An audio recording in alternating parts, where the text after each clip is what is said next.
Kasih karunia dan damai sejahtera dari Allah Bapa kita dan dari anaknya Tuhan Yesus Kristus menyertai kamu sekalian. Amin. Shalom saudara-saudari sahabatku semua di dalam nama Tuhan Yesus. Firman Tuhan yang hadir menyapa kita hari ini, hari Rabu tanggal 11 September 2024, tertulis di dalam surat Roma pasal 11 ayat 29. Mari sahabatku semua, kita simak dan renungkan firman Tuhan yang menjadi kekuatan dan inspirasi untuk menjalani hari ini. Demikian. Sebab Allah tidak menyesali kasih karunia dan panggilannya. Aidang dipatait debata akasi lehon-lehonna nang pajowonai. Demikian firman Tuhan.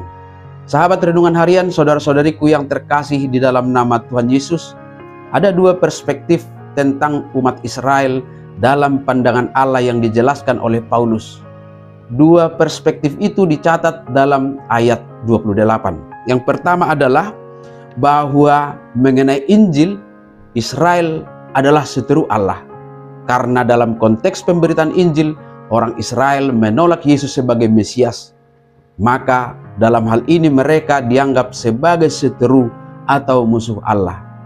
Dan kita tahu penolakan ini telah menjadi jalan yang terbuka bagi bangsa-bangsa lain, termasuk kita saat ini, untuk menerima Injil.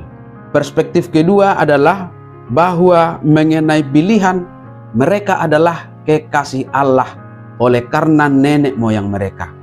Artinya bahwa meskipun mereka menolak Injil pada saat ini, Israel tetap dipilih dan dikasihi Allah karena perjanjian yang dibuat oleh Allah dengan nenek moyang mereka, seperti Abraham, Ishak, dan Yakub. Maka keputusan untuk mengasihi inilah yang tidak pernah disesali oleh Tuhan Allah. Nas ini menyampaikan pesan yang kuat tentang kesetiaan dan ketetapan hati Allah. Sahabatku semuanya, nas ini menyampaikan pesan yang kuat tentang kesetiaan dan ketetapan hati Tuhan Allah.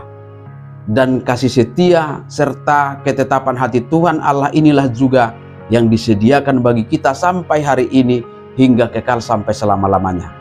Kasih karunia atau anugerah dan panggilan Tuhan Allah bagi kita tidak akan pernah ditarik kembali.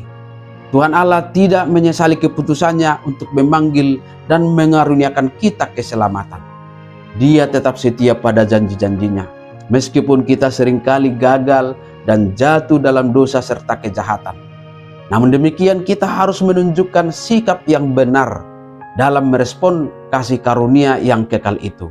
Yang pertama adalah kita harus hidup dalam rasa syukur. Menyadari bahwa kasih karunia dan panggilan Allah tidak berubah, kita seharusnya hidup dengan hati yang penuh rasa syukur setiap hari. Rasa syukur dapat kita ekspresikan melalui pujian, penyembahan, doa-doa, dan cara hidup kita yang berkenan di hadapannya. Kita dapat mengingat Mazmur pasal 103 ayat 2. Pujilah Tuhan hai jiwaku, dan janganlah lupakan segala kebaikannya. Yang kedua, menghidupi panggilan Allah dengan setia. Kita seharusnya berusaha untuk hidup sesuai dengan panggilan tersebut.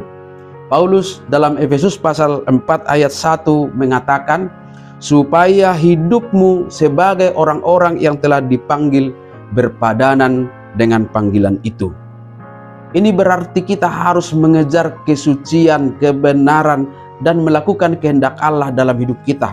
Dan yang ketiga sahabatku semua, jangan menyalahgunakan kasih karunia.